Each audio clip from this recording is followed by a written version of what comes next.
I'm your host, Sarah Webb, and welcome to Season 2 of Science in Parallel, a podcast about people and projects in computational science. Over the next 4 episodes, we'll focus on how the COVID-19 pandemic altered computational science work and how this sudden, disruptive public health crisis marks a turning point toward a new work future. You'll hear from several computational scientists in different workplaces and career stages about the sudden transition to virtual work, how they coped, and recent steps toward the new normal. The pandemic shuffled our work lives and communication patterns and affected individual workers in different ways, but it also proved that virtual work could be productive and successful. And those lessons offer an opportunity. We can build workplaces that function better and are more inclusive. In the early days of the COVID-19 pandemic, the challenge of moving work home didn't hit all computational scientists equally or in the same ways. Here's Jerry Wong from Carnegie Mellon University. A lot of people would imagine that computational science research, it's one of the easiest things to virtualize. To some extent it is, but only if you're kind of mature and you've already hit your stride and you've been around the block a couple times. When you're first starting out, one of the most helpful things in the world is really just somebody sitting down with you and tip tapping away on the same keyboard. And that's something that went away in a hurry in March of 2020. Jerry had just started as an assistant professor of civil and environmental engineering in fall 2019. The following spring, he suddenly was lugging 50-pound workstations down hallways and delivering them to his students around Pittsburgh so that they could work from home. Even distributed teams with years of experience collaborating virtually had to adapt to the changes of fully remote work. For example, Department of Energy's exascale computing project had operated since 2016 as a large distributed team. It includes 100 individual research teams and approximately 1,000 researchers across all 17 DOE laboratories. I spoke with Elaine Rayborn, a research scientist at Sandia National Laboratories.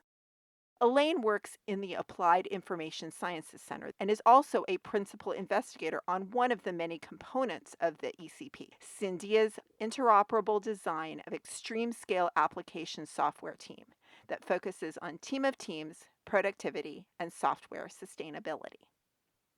As a team, we function pretty much as a virtual organization. Certainly, we have a hierarchy, but we have a lot of autonomy as team members to interact with each other and to team for our role, which was basically to create a capable exascale system.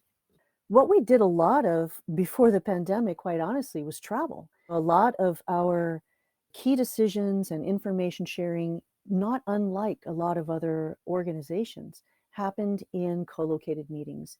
And so we did have meetings where there could be a lot of innovation, a lot of creativity. And so it was these types of environments that were really key for us. But we also had strong leadership. We knew why we were doing what we were doing. And certainly we all had a mission that we were trying to accomplish. And so we had great collaboration tools. That's how we were thinking of our work. We weren't necessarily thinking about remote work as a challenge. It was the way that we did our work in conjunction with the co-located face-to-face meetings.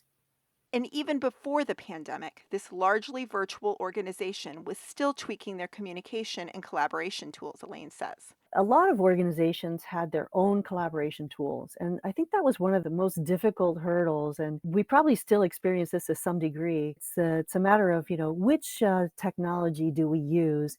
We're communicating with asynchronous tools and synchronous tools. Everybody's got a different configuration on their computer. So information technology was certainly one of the challenges that we dealt with.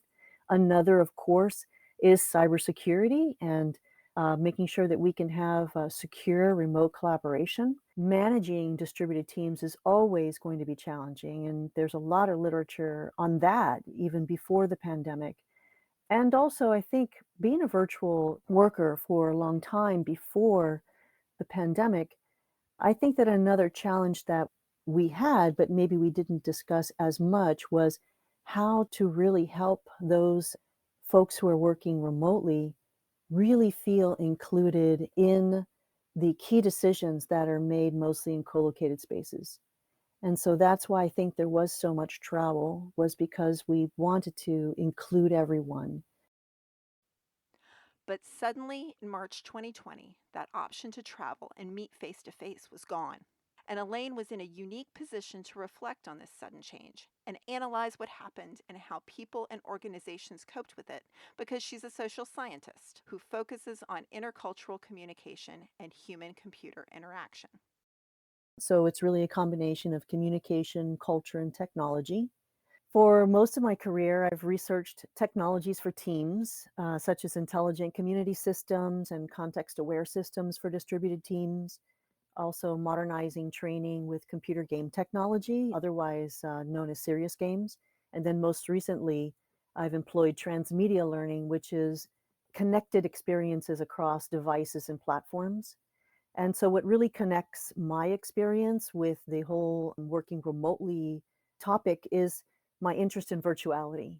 And so, when I was a little girl, I always wanted to be in two places at once. And I was always told that you can't do that, Elaine. I never accepted it. So, I always asked, well, why not? And so, here I am, many years later in my career, researching basically virtuality and blending virtual and real spaces and trying to understand better how we can extend or blur these experiences across time and place.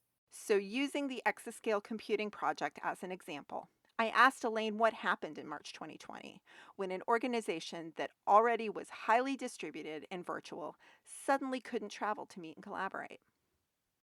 I think immediately what happened was shock. What's really interesting is that before the pandemic, I don't believe that really we thought of ourselves as working remotely when we were traveling or when we were working from home occasionally, or if we happen to be at a conference and we would occasionally check in with our organizations. I think we just saw that as part of the way that we did our business, or that was part of being productive. Then I think there was a perception that we could continue to do the work the way we had always done it. But I think that what happened is, once we realized that the change that we were undergoing was imposed and it was unplanned, and once we started to see that we were using degraded communication channels and that our communication channels, the electronic communication channel, was overused, I think we really started to pivot and we really started to realize, okay, now we're going to have to learn new skills. And not only that, but we're also going to have to really think about unlearning old habits and old ways of thinking about things, and especially thinking about what our expectations are for productivity. And this was where I think this was a very big sea change for most of us.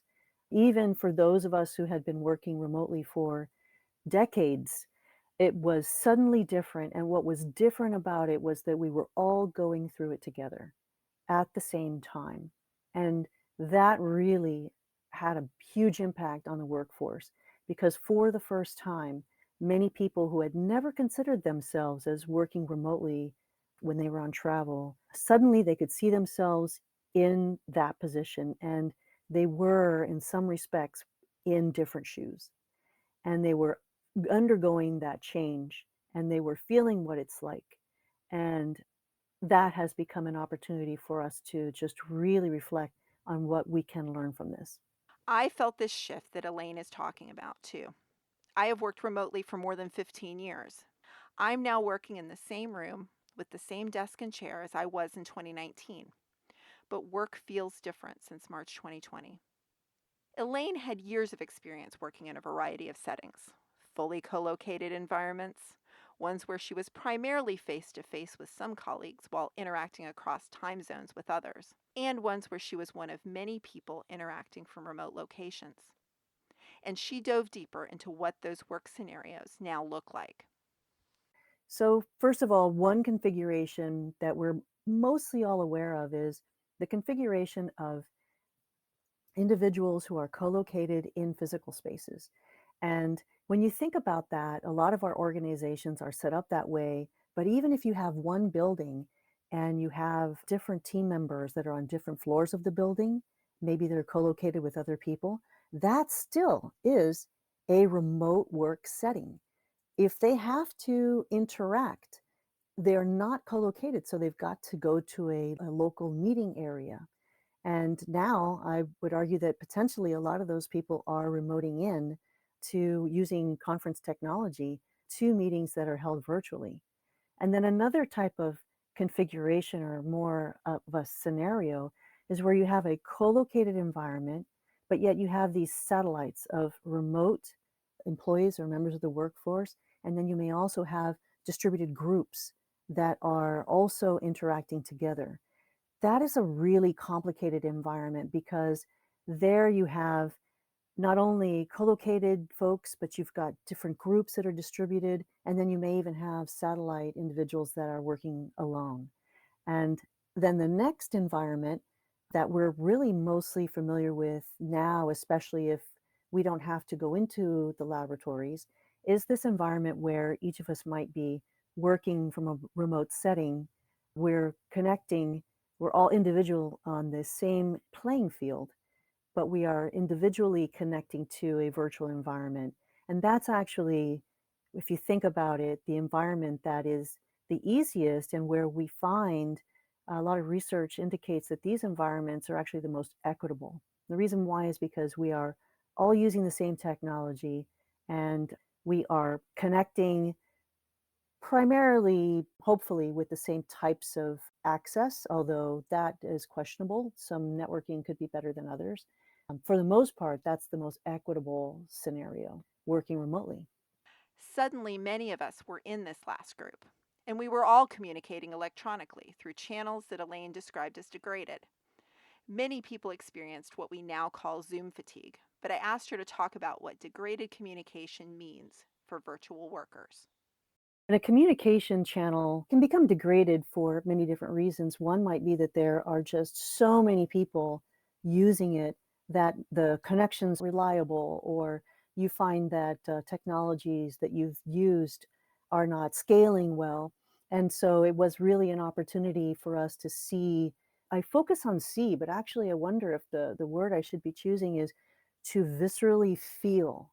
And we went through something that has caused physical and emotional responses in us. You don't have as much agency over your own communication as you had before. So think about it. Before, most of us had a very robust life in the sense that if you were online, you chose to be online. You used it because you either wanted to or it was helping you get something done. You also had your face to face communication channel. And it was that nice, healthy combination and balance that was great. And it also was a locus of control. It was we who decided when we would use these tools. But then when we were hit with the pandemic, suddenly it wasn't a choice anymore. It was the only way you could communicate.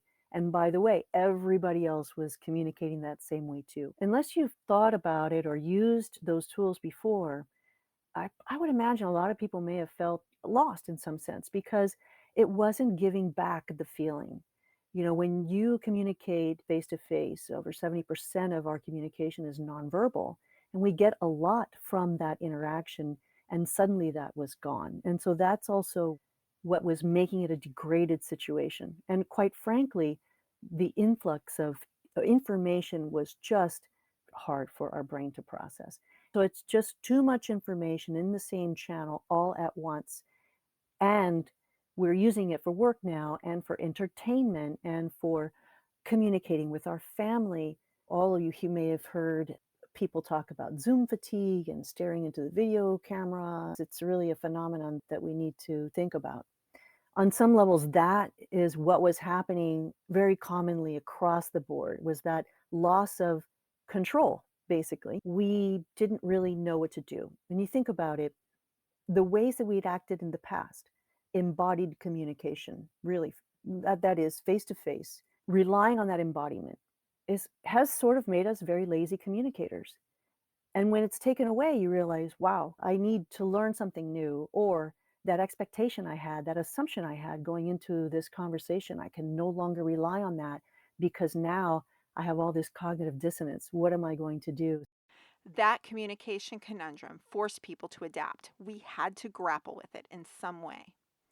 With the Exascale Computing Project, the situation led to a panel series called Strategies for Working Remotely that Elaine has led and moderated since 2020. The way we started it actually was as an experiment, honestly. The first session was in April of 2020. And at that time, we were in this moment of cognitive dissonance.